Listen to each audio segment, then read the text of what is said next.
Good evening, everyone. Welcome. My name is Jim Perenni, and on behalf of all of our colleagues at the School of Continuing and Professional Studies, I'm delighted to welcome you to our first event this semester in the Learning with Purpose Speaker Series.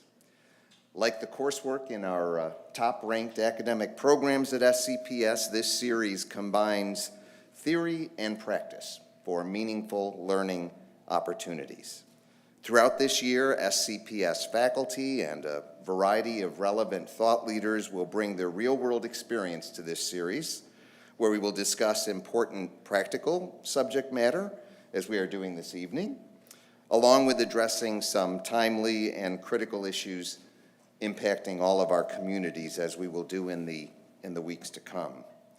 Regardless of the content, however, this series and these conversations that we're going to be engaged in will always reflect the Jesuit and Catholic mission of Loyola that informs our work, and our constant focus at SCPS in particular on cura personalis, care for the whole person, care most importantly for our students, and care for our community. Tonight I'm particularly honored to introduce you to Katrice Miller, who is a nationally recognized labor relations leader, career and business strategist with over 25 years experience in law, government, and corporate America. She specializes, as many of you know, in labor and employment law, having held senior leadership roles in major corporations such as Amazon and Microsoft Corporation, and today as Labor Relations Counsel at Starbucks. Most importantly, she is a double alumnus of Loyola Chicago and a longstanding member of our faculty in our Paralegal Studies program. Please join me in welcoming Katrice Miller.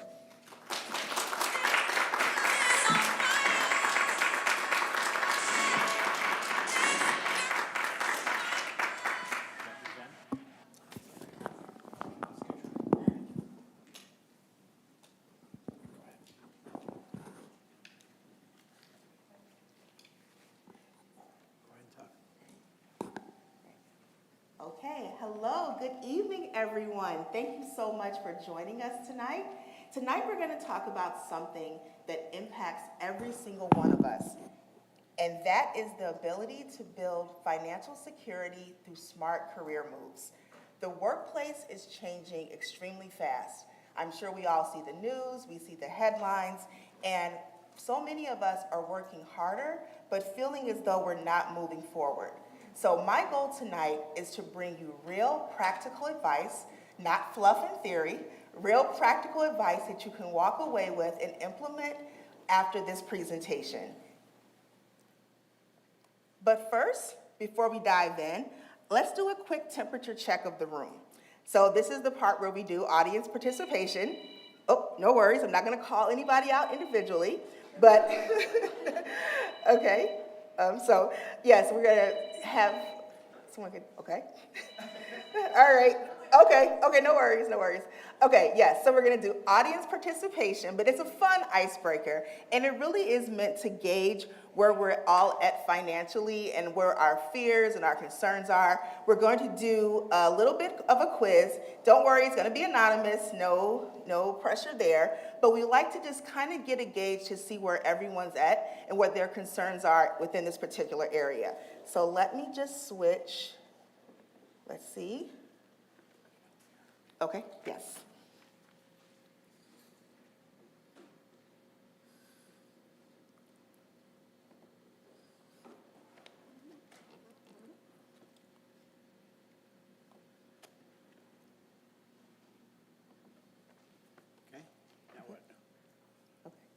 Okay, perfect. Now, how do I get to start, though? Which one are you doing? Wait, hit start? Hit start, yep. Yeah. Okay, so if everyone can grab their phones, we're going to do a quick game, and you just need to scan that QR code. Trust me, it's not really difficult, so no worries there. You're going to scan the QR code, and then we're going to enter in. And you don't have to put your real name if you don't want to. You can put a nickname, your dream name, whatever you want it to be called, a different lifetime. your nickname, whatever you would like to put. I'll give everybody a chance to go ahead and get logged in there. And also to our virtual guests, welcome. We have provided you with an event page that gives you all of this information. For our virtual guests, you can go ahead and either use the QR code if you want to scan it, or I've also provided the link for you as well. So our virtual guests can log in either way because we want to make sure everyone has an opportunity to participate. Okay, we'll give it another minute or so to get everybody in.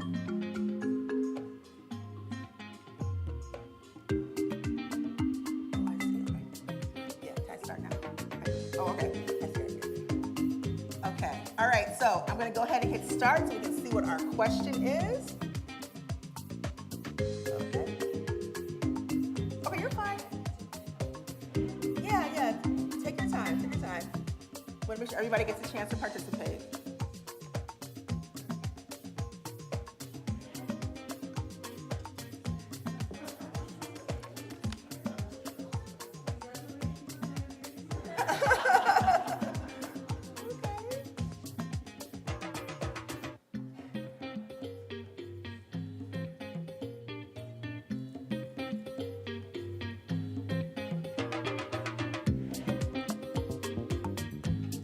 Know if you're still having trouble. There's actually a website I can give you if it's still giving you some trouble logging in.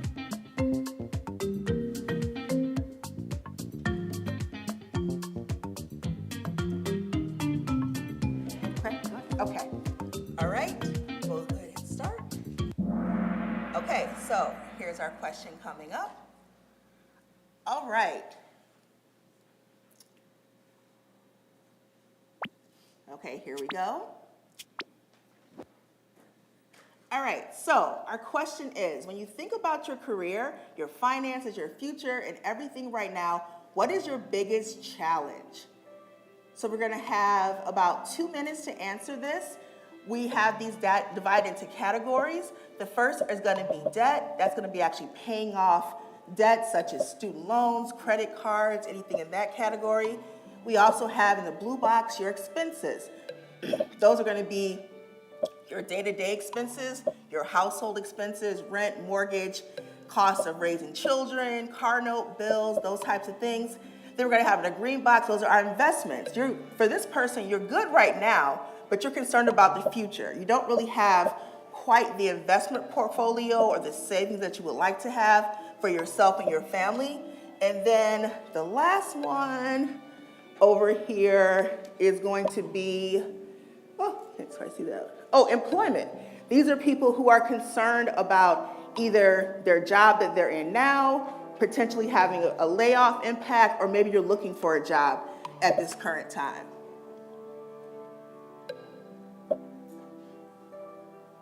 Okay.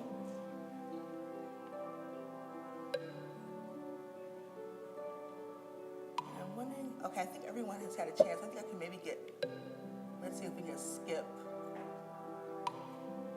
Go straight. Okay, here are our poll results. Okay, so it looks like the leading concern is actual debt, paying off current debt such as student loans and credit cards. Close second is going to be long-term investments, okay? And then we have coming in after that, it's going to be expenses and then employment. So what does this really tell us about the room? A couple things. It shows us that we're pretty close in these. There's not one category where people say, I feel great about that particular thing. It's going to be kind of close in all the categories. And it also shows that there is a concern primarily about finances in the actual savings now, taking care of expenses now and in the future. Okay, so let's jump back into the presentation.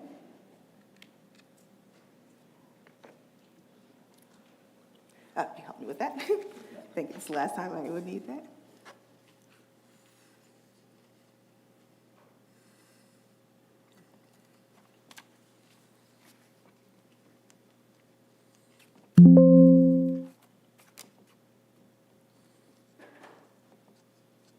Okay, Okay, so a little bit about me. Now, this is my actual bio, and this is what looks great on the internet. So I'm not going to bore you with reading that. You know, great accolades, everything sounds great. On paper, it looks amazing, right? The titles, the accomplishments, but it all paints a picture of success. But there's actually a real truth behind this. Because see, in life, we face career-altering events, and there are these pivotal moments that force us to decide if we're going to panic or if we're going to pivot. And this story doesn't quite fit my real story of how I had to face my moment of pivoting and deciding if I was going to panic in this particular instance. So let's talk about my career story, the real story behind the actual story that you see on the internet. I was somebody who really considered myself to do everything right. I checked all the boxes when it came to my career. I did everything as far as advancing within my particular jobs, and I had an opportunity to go to a new place of employment that was extremely prestigious, one of the leading companies in the country. They were recruiting for someone that they wanted to hold this high-ranking position. I took the job, and when I took the job, there were posts, there were announcements, there were press releases, everything seemed great. And then right around that time, side note, I also had a car. I had an older car that was coming up on a warranty. And I'm like, well, you know what? I'm gonna get a new car because my job's going so well. Everything's going great. 3 months into the job, so I buy this car here, this Mercedes-Benz, brand new. 3 months into the job, I get that email. The dreaded email that we all hate to receive. Email saying they would like to have a discussion with me. Okay, so I go into the meeting, and what I find out is that the company is downsizing. So I'm thinking, downsizing? I literally just got here. How can we be downsizing already? They're like, well, no, don't worry. It's not going to affect your position. I'm like, great. They said the only thing we need you to do is to consider relocating across country to Washington State. I'm like, from Chicago? Like, yes. If you're willing to do that, your job will be secure because we want to minimize our departments and we want to bring more things in-house. We really like the work that you're doing and we want to give you the opportunity and not lay you off and give you this great opportunity to come work for the corporate office. That, unfortunately, was not a real choice for me. I had commitments here, I had family here, so I couldn't do that. So I had to decline the opportunity, and by declining the opportunity, I now found myself unemployed. But a little bit different than just being unemployed, I couldn't even file for unemployment because I chose to leave the job. They technically didn't terminate me, but they gave me an impossible choice, one in which if I didn't follow it, I'm making that choice, so now I can't file for unemployment. So here I was literally a few months ago on top of the world, major company, prestigious job, six-figure income, upwards of $200,000, brand new Mercedes-Benz, and now today, I literally have nothing. I have no job, I have no income, and I have a car note. It really doesn't care about any of this. So honestly, this was my moment when I had to decide, am I going to panic or am I going to pivot? And what I had to learn in that moment was a couple of things. Number one, I learned that no matter how prepared you feel that you are, no matter how many good choices that you feel you're making, you cannot control certain things. And because you cannot control everything, you have to learn to focus on the things you can control. And by doing that, that will help you navigate these rough times. So that's one of the lessons I want to bring tonight. There are certain things you guys are not going to be able to control, but there are things that we can control in our career and help make our financial future sound. And those are the things we're going to actually focus on. Sorry. Okay. So I've divided the presentation into two categories. First, we're going to talk to the people who might be the job seekers. These are individuals who are looking for jobs right now, who are sent in endless amounts of applications. They're not getting callbacks. They're maybe landing interviews but not getting offers, and they just don't know what the problem is. What is the disconnect? How do I navigate that space and get over that hump and find financial security? Our other group of individuals we're going to talk to, those are the ones who are currently employed, thankfully there, but they're always facing the fear of layoff and job insecurities. They're wondering how can they advance in their careers, how can they feel safe, and how can they feel financial stability in these trying times. So let's look at first our job seekers. And we're going to divide our priorities into the top priorities that people who are looking for jobs, what they should be focusing on. It's going to be creating a winning resume, optimizing their LinkedIn profile, and mastering interview skills. First, the resume. One of the biggest mistakes that people make is creating what I call an old school resume. That's where you create a historical document where you essentially tell everything you've done in chronological order. The problem with that is that it leaves the employer with the responsibility of finding what are your transferable skills and why are you the best person for this job.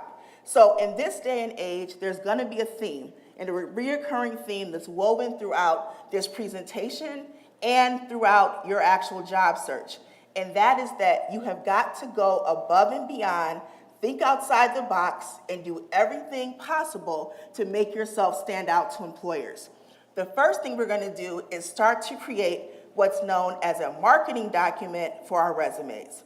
A marketing document is going to showcase your talents and your actual skills so that employers don't have to do the work for you. Next, we're going to look at how we can identify a targeted job and identify targeted skills and transferable skills for those jobs. And then lastly, we're going to look at how metrics matter and the role that metrics play in the resume process. So first, let's focus on how we create a marketing document versus, oh, my voice is cracking, sorry. How we create a marketing document versus a historical document. Well, the first thing we're going to do is we're going to, instead of listing our primary job at the top, we're going to lead with our target job title. Now, ironically, your target job may not always be the actual job you're doing now. Your target job is the job that you want to aspire to and that you're actually applying for. So we're going to lead with our target job. Along with that, we're next going to identify, based on our target job, what are the actual skills needed for that job. We're going to find those skills and we're going to actually list those on the resume.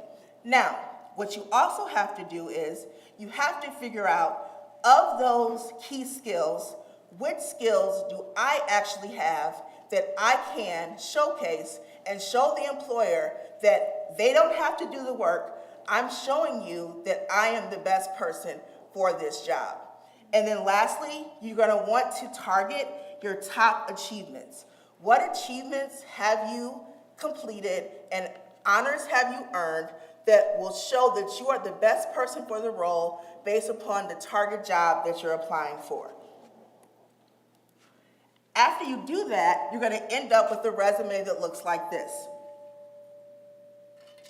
So, as you can see, everything that relates to the marketing section of the resume is at the beginning. And you have already shown the employer, even before you get to your experience, you've shown the employer how you are qualified to do the target job and the target role that you are applying for. Okay, next we're going to move to the experience section. Now, one of the biggest mistakes that applicants are making in the experience section is that they're just listing their duties. They're listing the jobs and the different things they've done. They're saying that I did responsibility A, B, and C. Employers are not interested in that. They want to see the impact that you've shown and that you've done actually doing those job duties. So the best way that we can show impact is actually through metrics. Now, so many people, when they hear metrics, what's the first thing you think of when you hear the word metric? Numbers, exactly. And with numbers, so many people think numbers relate to money. So the first thing they say is, well, I didn't make the company any money. I didn't save the company any money. So how can I actually have metrics on my resume? I can almost guarantee every job is going to be able to actually have metrics as part of the experience. Let's go over some of these examples here. Of course, we have our first one, money metrics. Everyone knows that one. That's how we actually save the company money or actually generated revenue. Let's look to the next one, size metrics. How large was the team, the department, or the operation that you managed? So that's another way we can actually add numbers to the resume. Next, we have percentage metrics. Did you improve a process, a product, or people? And if so, by how much? Next, we have volume metrics.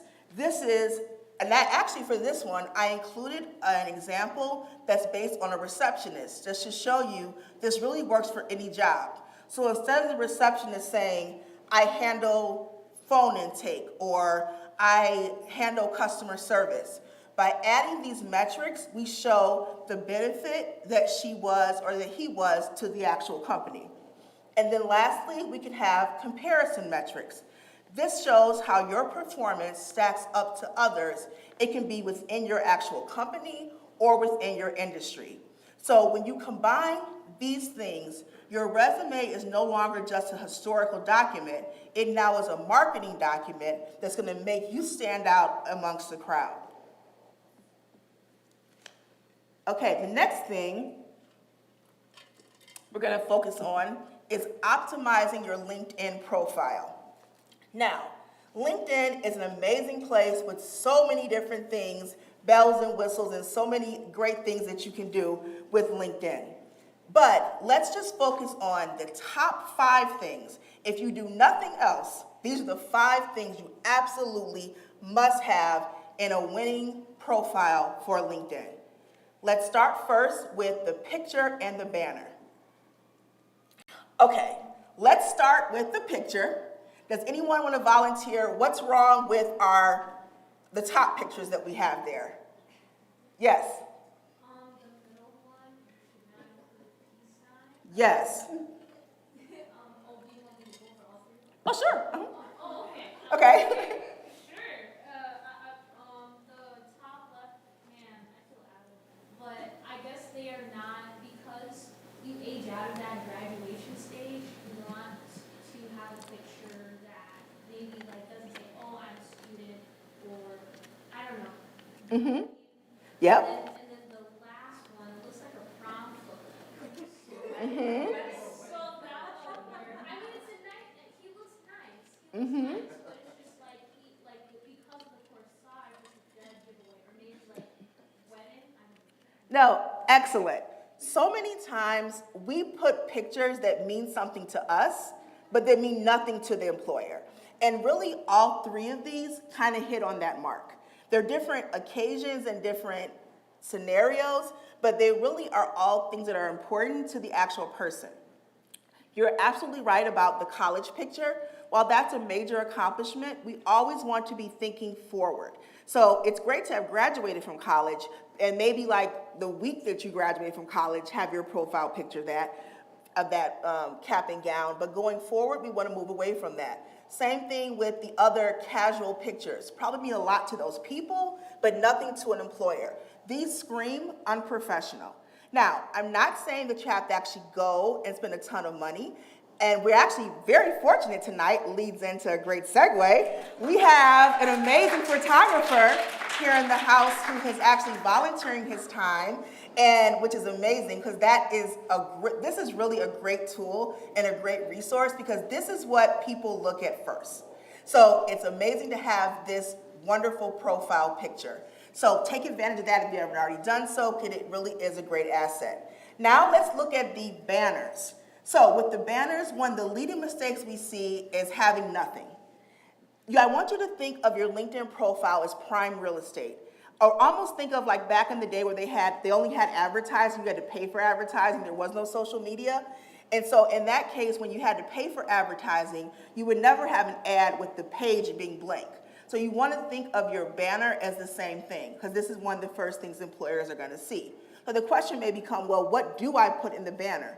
You want to put something that's industry specific, and Canva, pro tip, Canva has an amazing list of profiles and samples and templates that you can use, and they actually have the size dimensions worked out in Canva as well. So you can just go into Canva and put LinkedIn banner templates, and you'll get hundreds of examples, and you can even categorize it to your industry.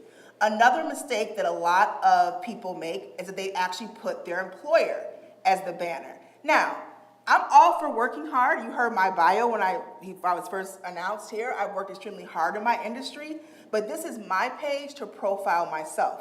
And this is the same thing you should do for yourself.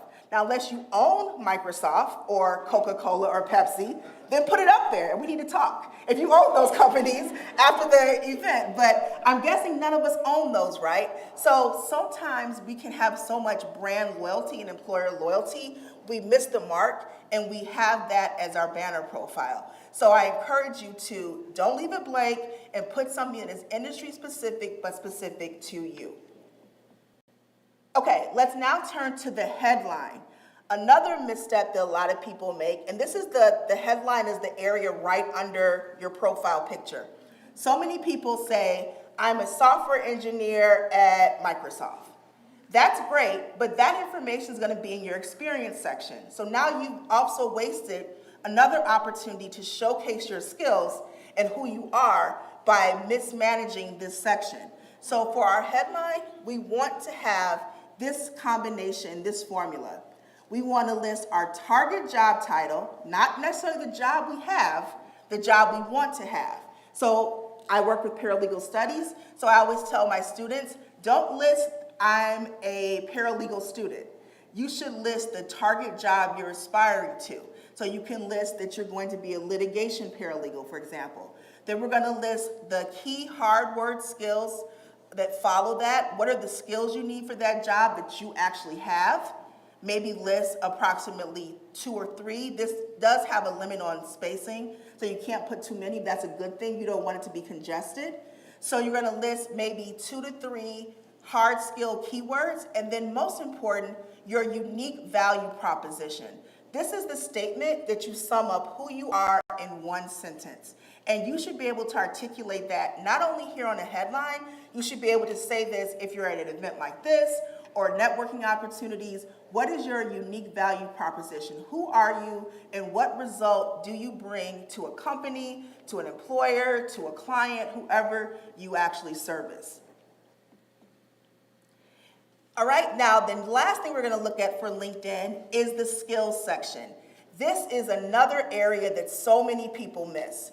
I'm sure a lot of you who might be applying for jobs, you've seen that you'll apply for a job, and if you have LinkedIn Premium, it'll say 100 people have applied, or 100 or more people have applied. I can tell you behind the scenes, from the recruiter standpoint, there are actually thousands of people applying for these jobs. So what's happening now is that employers, especially recruiters, are doing something called reverse recruiting. They're using LinkedIn as an applicant pool, and they're actually going in and hand-picking individuals who they feel might fit the job.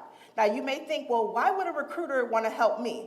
It's a bit self-serving because their job depends on them finding good candidates to bring to the hiring manager. So instead of weeding through all those thousands of applications, which they do still look at those, they're going to do this reverse recruiting behind the scenes. And the reason that employers can do this and recruiters can do this is they have special features and actual abilities on LinkedIn to go in and find individuals, and they find them by the skills that you have listed. So these are the key places you need to make sure you are listing the skills that meet your target job. You want to have them in the About section. This is actually from my profile. You want to have them in your About section. You want to have them in your Experience section. And you want to, of course, have them in the Skills section. And then when you do that, you're going to also want to open your Open to Work feature. Now, this is not the green banner across your profile picture. This is a behind-the-scenes view that only recruiters can see. So you can list on there that you want to be open to work, open to hear about opportunities that match your skills. So what this tells employers and recruiters who are looking for candidates, here are my skills, and I'm interested in hearing about opportunities. Another big mistake that job applicants and actual employees make is that they're married to their jobs. Now, when I say married to your job, I don't mean that they're just hardworking. We should all work hard.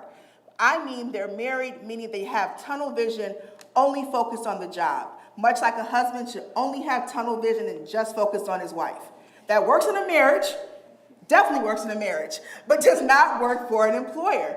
I don't care how great the job is, you should always be open to learning about new opportunities, because you might find a better opportunity, or even if you don't find a better opportunity, you at least will understand what the market is currently priced at to make sure you are being paid the salary that you deserve. And then I want to show you how this actually looks in real time.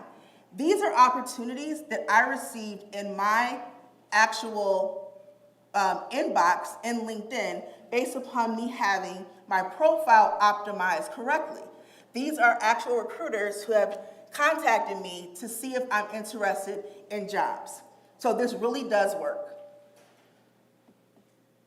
Okay, the last thing we're going to talk about for our job seekers, it's the concept of mastering interviews. Who here are as nervous when they go to an interview? Okay, what if I tell you there's a way that you can master 70% of the interview before you even walked in? We're going to do that by dividing the interview into 3 parts. We're going to have our common questions, behavioral questions, and questions for the employer. Our common questions are going to be, tell me why you want to work here. What's your greatest weakness? What's your greatest strength? Where do you see yourself in 5 years? That's going to be common at any job you apply for. So you can actually prepare those answers in advance and master them almost like theater, where you are going to perform that answer and have that answer come out strong and confident. So that's going to take away 30% of the actual interview. The next 30% or 33% we're going to target are the questions for the employer. You're going to have targeted, detailed questions when they ask the question, do you have any questions for us? You're going to have a list of questions that show that you've researched this company in depth and that you actually have meaningful questions to ask. So by taking those 2 things into consideration, we have already mastered over half of the interview process. And the last question relates to behavioral questions. Now, we don't have time to go into that tonight, but there's actually a way that you can prepare for those, and you can ace those as well. The idea here is that you want to go into an interview having a conversation. Now, I get it's nerve-wracking, it's stressful, but you want to be able to articulate your value and your worth, and you do that by preparing and mastering these sections. Okay, now let's switch gears and let's talk to the people who are currently employed and who are concerned about maintaining their jobs through potential layoffs and restructuring of the company, or just gaining advancement in their positions. Our top 3 priorities for our employed professionals are going to be gaining visibility outside your team.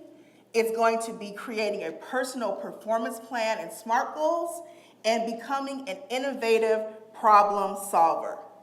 Let's jump to the first one. First, visibility outside the team. Quite naturally, when you actually are working within a team, you're going to have visibility within your team. But you need to make sure that you have opportunities to work with other individuals, because key decision makers are going to be outside your team. So you're going to want to make sure you are capitalizing on that, because that will help strengthen your job security. Whoops. So how do you actually accomplish this? Well, here are some examples. You're going to speak up in meetings, and you can do this by preparing in advance. You know what the meeting is going to be about, so you're going to prepare questions, insights, or comments that you plan to bring to the meeting as meaningful contributions. Schedule networking conversations. So many times we feel fearful about stepping outside of our comfort zone, we'll jump on Teams with our current immediate teammates, we'll hop on the phone with our colleagues who work immediately with us, but I encourage you to take a moment and just schedule a networking conversation, short coffee chats, virtual or in person, with individuals outside your actual team. Also, attend company events and training sessions, even the ones that are not mandatory. The next action we're going to want to do is you're going to want to create your own performance plan. Let's talk about the difference. I'm sure all of you have had a performance plan when you start off at a job, and maybe the first 90 days, and then after that, it'll be your annual performance plan. These are great because they're consistent with the list of job requirements and the expectations you need to meet for that particular job in that year. You do this on an annual basis, and if you meet all the requirements, you get some level of reward. Bonus, salary increase, that's great. But what happens if that position is eliminated? Now, everything you've ever done for the company is tied to that one position. Your value, your worth, and your identity is tied to that one job based on that performance plan. So we want to show the employer that there are opportunities outside what you're immediately doing in your current job to show that you have different skills that can be beneficial in the event that position is no longer there. Bottom line, if the position is eliminated, you don't want to become expendable as well. So we create our own performance plan. It shifts from the focus of what we're doing based on the position, and it instead focuses on what we're going to do individually. So we do this by creating different opportunities within the organization, taking on different roles, volunteering for things outside of our potential networking within our individual teams. Okay, another thing we're going to do along with creating that performance plan is we're going to create SMART goals within that performance plan. A SMART goal is a goal that is targeted and that gives you a direct result. Here's an example of the two goals here. A regular goal is I want to buy a house. That's achievable. A SMART goal is I want to buy a house in 2026 in Atlanta, Georgia. Very targeted. It has dimensions that tells me where I'm going to go, when I want to do it, and how it's going to be done. That's what a SMART goal does.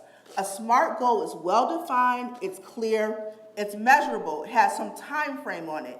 It actually has achievable, attainable results, it's realistic, and it is time-bound based on the performance plan that you're creating. So, how do you apply a SMART goal to your career? So here's an example from actually my career. So if I'm currently a labor relations specialist and I want to be promoted to labor relations manager, my SMART goal is going to be asking myself, is my resume updated? Am I having conversations, making myself visible? Am I looking at job postings to determine what I need to actually reach that goal within the company? And also, am I making sure that I'm talking to all the individuals and making the connections that I need to achieve that goal? Okay, action number 4. You're going to want to learn how to become an innovative problem solver. This goes along with our overarching theme. You need to be willing to go above and beyond in your job duties. If you see a reoccurring problem or bottlenecks within your team or that the organization faces, you're going to want to try to find solutions that you can add to bring value to that particular situation. So this all goes along with being proactive versus reactive. Because it's a bottleneck and it's already a challenge, we know it's going to land on our doorstep in some way, shape, or form. So this is going to be the problem that you always see the team having. You always see the organization having. So instead of just reacting to it, what can I do in my particular role and with my particular skills to present a solution to the company? I've actually seen people get promotions based upon this one action alone. Okay, So that's going to be what we're going to do if we are looking to maintain the job that we have. Now, on this slide, these are two things that you should always be doing. Whether you're looking for a job, whether you're comfortable in your job but just want more job security, you should always be networking and you should always be growing your personal brand. Here's what networking looks like. Networking is about building relationships over time. Anything that you want to achieve, you're going to have to put in the work. If I wanted to look like Beyonce, let's say, that's a far reach, right? I would have to go to the gym a little bit more consistently. I can't just click my heels like Dorothy and, from Wizard of Oz and turn into Beyonce. So the same rules apply here. Any goal that you want to have in your career starts with networking, but you need to do it consistently. You need to make sure you're always focusing on this. And much like exercise and other things that you're going to apply work in, the more you do it over time, it becomes effortless. And it becomes extremely easy, and it becomes just second nature. Now, growing your personal brand, we've talked about a lot of these things already, but here are some additional things you're going to add. You're going to want to make sure that you are sharing your expertise. I see so many people who have been in an industry for 10 years or more and don't consider themselves to be experts.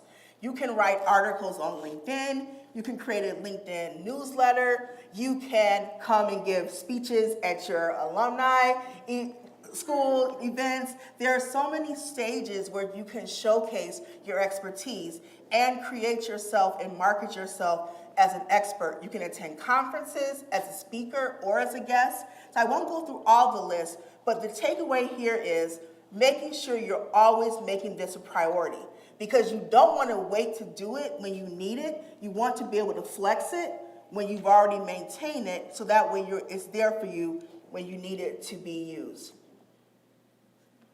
Okay, another thing we're going to focus on in closing, there's a common theme here, focusing on what we can control. We cannot control the ups and downs of the job market. We cannot control the decisions that companies make. You heard my story in the beginning. I literally did nothing wrong. They actually had press releases and meetings about me coming and joining the team. So I really don't think it was a bait and switch, just priorities shifted. And it's nothing personal. You have to understand it really is not personal. So because of that, you cannot control that.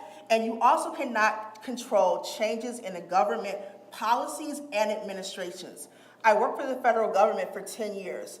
I came in with Bush, then Obama, and then I saw the different changes that happened. I saw continuing resolutions, government shutdowns.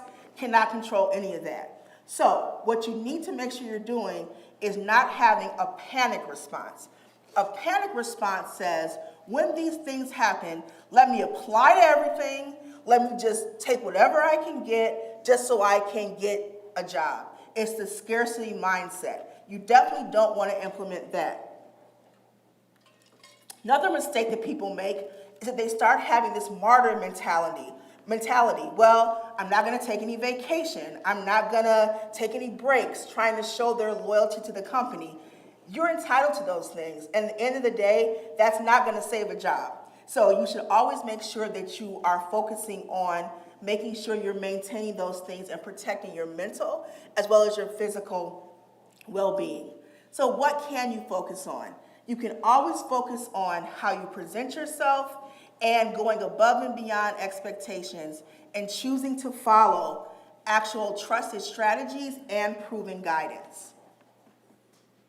Now, in closing, let's talk about what we need the most.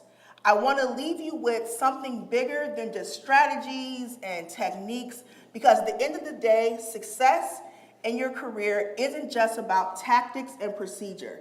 It's about the foundation that you stand on, the mindset that carries you when challenges come, and the mindset that will make everything possible when you need it the most. So this is one thing I always tell people. I call it my 4C method. And let's break this down. The first two C's stand for clarity and confidence. and they're deeply rooted in the performance side of your career. Clarity is about knowing your target role. What is your focus? What job are you applying for? What is your expertise focused on? And then we're also then moving to confidence. Confidence actually builds on the clarity, and it's the result of understanding this is where I want to go, and these are the skills that I have to actually get me there. These are going to be my transferable skills. It's my ability to recognize my achievements and my value and show the company that information. Now, the last two C's are going to make a bit of a shift. Courage and calm. They're a bit more emotional, but they're just as essential. Courage is what keeps you moving forward when the path isn't always clear. It's what helps you in those uncertain times and what helps you navigate those tough spaces, even when you're scared and things are going slow and things are uncertain. And then lastly, we have calm. Calm is that peace of mind that's going to surpass all understanding, that's going to tell you that no matter how rough it gets, I've been here before, maybe not in this particular space, but I've navigated tough times and I have the ability to keep myself grounded and persevere. Okay, and then I think I just have one additional thing here. Okay, yep. Oh, sorry, missed the slide. Okay, all right, so in closing, just want to reiterate that you cannot control certain things in the market. There are going to be things that are going to be out of your control, but what you can control is your mindset and your ability to navigate these spaces. When you implement these strategies, that is how you make smart career moves. That is how you are able to gain financial stability and find the success that you so desire. Thank you.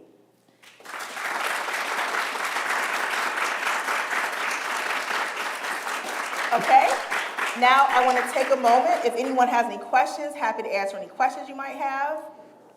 We have a mic in the back. Oh, right here in the front. Test. Thank you.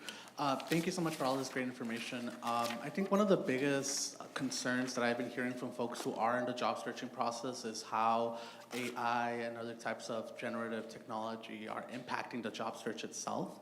Could you speak a little bit as to how you've navigated that, how you've mentored folks around navigating AI, both for the better and the worse, because there's definitely two sides to it. Yes, great question. So, first thing is we need to embrace AI. It's no longer a question of if, but how. I think when this first started, I would hear employers, even candidates saying, well, I'm not going to embrace that. I'm not going to implement that. We're way beyond that now. It definitely needs to be implemented both in your job search as well as your actual job performance. So I always tell candidates, you need to find out how AI can be used in the job you're applying for, even if it's not listed in the actual job requirements, because so many employers are asking, number one question, what is your level of experience with AI, and particularly how it impacts this role? And if you stumble and don't have an answer, that's going to be really devastating for your prospects in landing that job. So I always tell people, even if it's not listed, prepare an AI answer. And if you look and you really find that you don't have the AI skills, there are so many different places you can get AI skills quickly within your target industry and your target role. So if you do that, I would encourage people to upskill themselves and take those certification classes, take those courses, whatever it may be, to give you the experience you need. So that's in the job search process.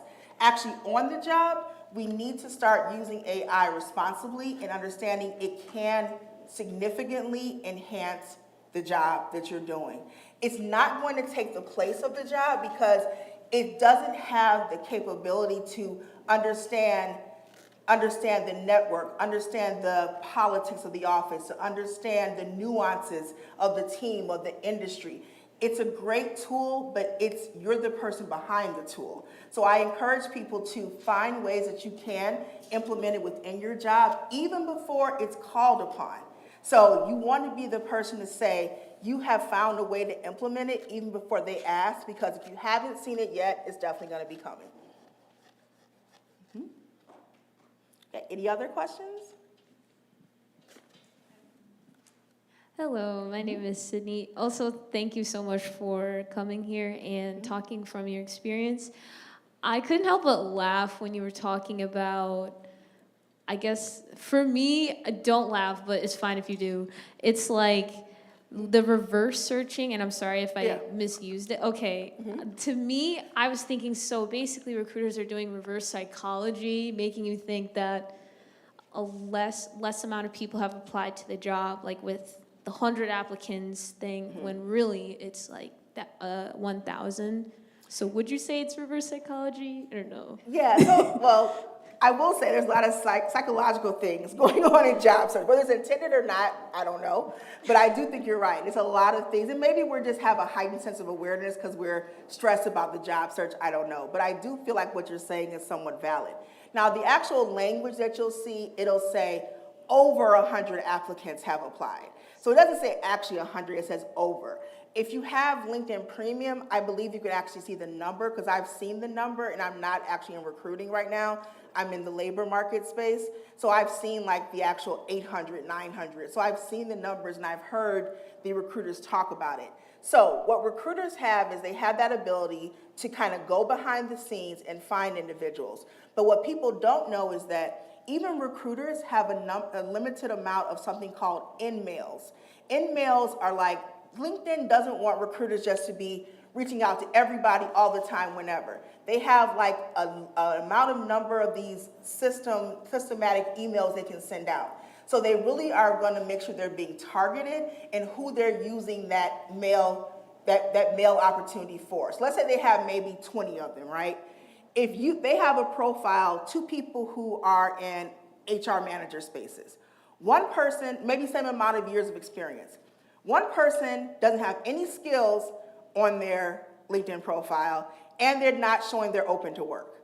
This one over here has all that skill sections filled out, and they have the behind the scenes open to work profile on. The recruiter is going to choose to contact that person simply because they don't want to waste their email ticket or that one in-mail opportunity. So that's why it's so important to make sure you have your profile set up to make sure that you are available and that you can be seen by recruiters so they don't have an endless amount of opportunities to find individuals in that manner. Now, they are still looking through all those, job applications, but a lot of these job opportunities are time sensitive and they want to find someone quickly. So when they see it's like at 1,000 or close to that, they'll say, well, you know what, let me just kind of look and see what I can see in this method. Some are kind of going that route altogether as well. So that's kind of what you need to look for there. Another pro tip, in the search bar of LinkedIn, put in #hiring. You will see individuals who are posting jobs at their companies, within their teams, that maybe sometimes haven't even been posted yet in the job section where you're getting the 1,000 applications. That's why another reason why it's so important to have a very broad profile and have exposure and connections to more people. Because if you have a connection to someone at a company, you're going to see them post that without doing #hiring because it's going to show up on your timeline because you're connected to them. But I always encourage people you can actually test it out. Put #hiring. You can even do #hiring HR, #hiring software engineer, and it will narrow it even further for you. And you will see those jobs. Some haven't even been posted yet, or even the ones that are posted. You're going to see they'll often say, if you're interested, DM me. I'll tell you more about the job. Oh, wonderful. That's like your inroad to get into their DM and talk to them. So that's always going to be a useful tool, too, to kind of get around those thousands and hundreds of applications. This is our last Q&A. And I'm sorry I keep fanning, guys. These lights are super hot. So full transparency, I'm not going to feign or anything, but it's really hot up here. So my apologies. Hi, thank you for coming to speak. Truly an inspiration and appreciate all the insight that you gave. Just wanted to touch on something that I didn't hear you speak about. Sure. What's your feedback on lateral or versus vertical movements in positions and when you're making decisions based off financial amount, like the amount that the job pays? Like, what's your feedback on things like that? Great question. So we have to be mindful of the economy. So there was a time in the economy where we could say, I'm gonna go in, I'm gonna ask for this, no matter what. I think it's a bit unrealistic not to take into consideration that companies aren't producing as much, they don't have as bigger budgets, so that's important to take into consideration. What you need to look at is what you're being offered, is it fair? And is it fair within the company and the industry that you're currently applying in? So for example, if you're applying for a lateral move and you're told, well, we know you think it may be X, but it's really Y. If you see they're kind of doing the same thing across the board for other jobs, then I think it's okay to accept that because it's not a you thing. But when you see that, no, that someone who's your peer or someone similar who's similarly situated as you was able to get that higher salary, then I think it is more realistic to look for that. But the way you look for it is you have to come into the conversation having done your research. You want to do the research to see, based on the experience that you have, based on the job duties that are required, what would someone who is at the upper end of this pay scale be afforded? And if you fit that upper pay scale criteria, then it's realistic for you to expect that. So I think in answering your question, you need to look at what is the current industry, what's the climate of your company, and then also what makes sense for the actual role you're applying for. Sure. Okay. All right, well, thank you guys. So, thank you. One thing I wanted to give you all as a gift, I wanted to give an opportunity for someone to actually get from me a LinkedIn Premium subscription for 1 year. And so if you already have LinkedIn Premium, then you can just take the money and just do something else with it. But you can still get it. It's okay. So we actually had a raffle that was going on. So I think everybody had a chance to enter, right? We have, oh, okay. Well, you know what? Can we maybe, how should we do that? Should we take a couple minutes or what's the best way? Okay, I'm so sorry to get a chance to do that. Okay, but you know what? This is what I'll do. So we are reaching the end of the event. I am going to, because the individuals who are attending virtually, they had the ability to email in their submission. So they emailed to a specific email address, their name, their phone number, and their email address. I'll extend it through tonight, and so I'll actually share the email. The email, actually, you can use the email that's right. Let's put this one here. You can use this email here, and then I will extend the opportunities. I want to make sure everyone has a fair opportunity. So you can just email your name, phone number, and your email address, and then we will announce the winner tomorrow, and then we will actually mail the cashier's check out to the individual. I want to make sure everyone gets an opportunity for that. Okay? So if you were to enter, you would have to send an email to me. No, I mean, let's actually set a time frame. Let's do, let's see. What's today? Today is Thursday. Let's say tomorrow by close of business. So tomorrow by 5. Give people a chance. Okay. So tomorrow, because tomorrow is Friday, and then we can then coordinate and announce with the school, announce the winner on Monday, and we'll do it that way. Okay? Give everybody a chance. I want everybody to get a chance to enter. So just reiterate, we're going to extend this. The email address is here, name, phone number, email, tomorrow by 5 p.m. Okay? Once again, a pivot, right? Things don't go how you plan, we pivot and find a different way. Okay, thank you guys so much. Really appreciate it. Thank you.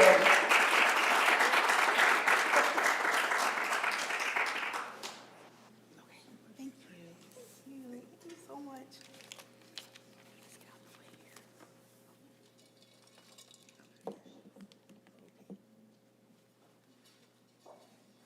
Please, let's have another round of applause for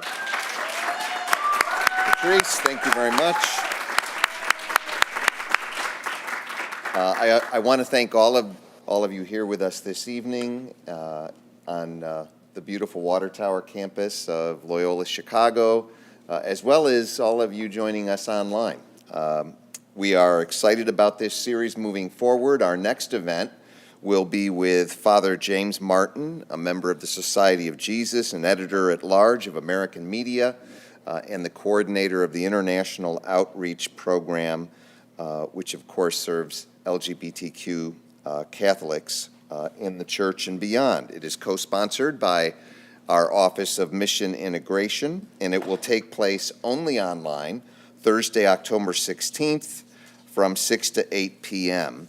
But we will have another in-person event with our SCPS faculty coming up in November, on Thursday, November 13th, from 6 to 8 p.m. here at the Schreiber Center, and online we will hear from Professor Lisa Schlosser on the issues of cybersecurity, AI, and emerging threats and opportunities both across military and private sectors.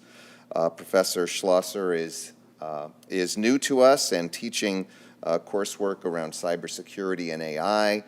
She is President Obama's former Chief Technology Officer, as well as a retired Lieutenant Colonel in the United States Army, responsible for deploying all assets in Iraq and Afghanistan during those conflicts for the U.S. military from an IT perspective.